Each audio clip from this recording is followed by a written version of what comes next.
Ground पर गिल मार रहे थे चौके छक्के, स्टेडियम पर बैठी सारा तेंदुलकर बजा रही थी जोर जोर से तालियां, मच गया बवाल।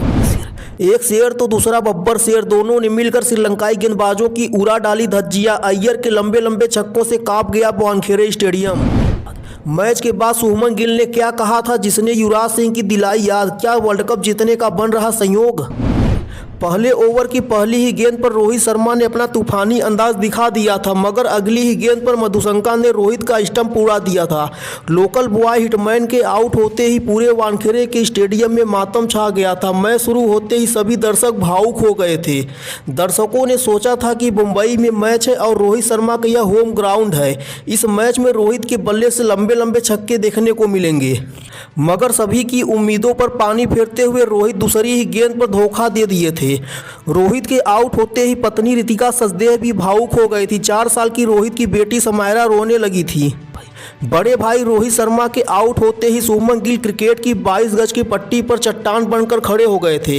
अभी तक इस वर्ल्ड कप में पूरी तरह से फ्लॉप साबित रहे शुभमन गिल के लिए आज के इस मैच में पूरी तरह से अग्नि परीक्षा थी। शुभमन गिल शुरुआत में थोड़े लड़खड़ाते हुए नजर आ रहे थे, मगर गिल के लिए आज इज्जत की लड़ाई थी, क्योंकि मैच देखने गिल की गर्लफ्रेंड सारा तेंदुलकर भी आई हुई थी।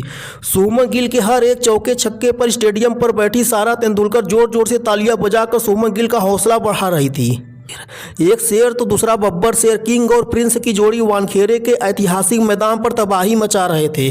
श्रीलंका का हर एक गेंदबाज इन दोनों बल्लेबाजों के सामने कांपता हुआ नजर आ रहा था। शुभमन गिल एक तरफ जहां विस्फोटक अंदाज में बैटिंग कर रहे थे, तो वहीं पर विराट कोहली भी शुभमन गिल से 2 कदम आगे थे। दोनों बल्लेबाज अपने शतक की ओर आगे की ओर बढ़ रहे थे। स्टेडियम पर बैठे हजारों लोगों को यह उम्मीद थी कि विराट कोहली आज इस ऐतिहासिक मैदान पर सचिन तेंदुलकर के वनडे मैचों में 49 शतकों की बराबरी कर लेंगे, मगर विराट कोहली का यह सपना पूरा नहीं हो पाता है और विराट कोहली 88 रनों के स्कोर पर दिलशान मधुशंका की गेंद पर प्रथम निशाका को कैच दे बैठते हैं और स्टेडियम पर बैठे सभी लोगों की आंखें नम हो जाती है। जैसे विराट कोहली 88 रनों के स्कोर पर आउट होते हैं, ठीक उसी समय सचिन तेंदुलकर भी भावुक हो जाते हैं। मैच देखने आए सारा तेंदुलकर भी भावुक हो जाते हैं। स्टेडियम पर बैठे 50,000 भारतीय दर्शक खड़े होकर विराट कोहली के सम्मान में तालियां बजाने लगते हैं। दूसरी तरफ शुभमन गिल भी अपने विश्व कप के पहले शतक से चूक जाते हैं। शुभमन गिल के 92 रनों पर आउट होते ही स्टेडियम पर बैठी सारा तेंदुलकर भी भावुक हो जाती है।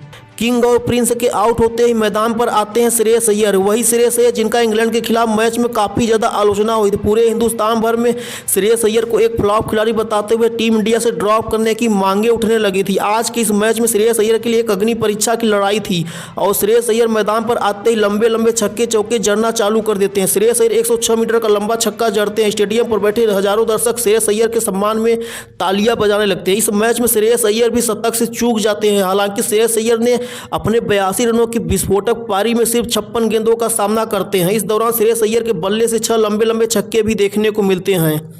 इन तीनों बल्लेबाजों की तूफानी बल्लेबाजी की वजह से टीम इंडिया इस मैच में 357 रनों का पहाड़ जैसा स्कोर खड़ा कर देती है और श्रीलंका की पूरी टीम 55 रनों पर ऑल आउट हो जाती है। इस मैच में मोहम्मद शमी ने 5 विकेट चटकाए थे, वहीं पर मोहम्मद सिराज ने भी 3 विकेट हासिल किए थे और जसप्रीत बुमराह को 1 विकेट हासिल हुआ था। मैच के बाद शुभमन गिल ने कहा था कि वह पूरी तरह से फिजिकली फिट नहीं है, डेंगू की वजह से उनका 6 किलो का वेट कम हो गया है। इसके बावजूद भी श्रीलंका के खिलाफ मैच विनिंग परफॉर्मेंस के बाद शुभमन गिल ने संदेश दे दिया कि वह भारत को वर्ल्ड कप जिताने के लिए अपनी पूरी जान की बाजी लगा देंगे। वह किसी भी हाल में खेलने के लिए पूरी तरह से तैयार है। 2011 के वर्ल्ड कप में युवराज सिंह कैंसर होने के बावजूद भी पूरा टूर्नामेंट खेले थे और टीम इंडिया को विश्व विजेता बनाया था। ठीक इसी तरह से उम्मीद करी जा रही है कि शुभमन गिल टीम इंडिया को विश्व विजेता बना सकते हैं।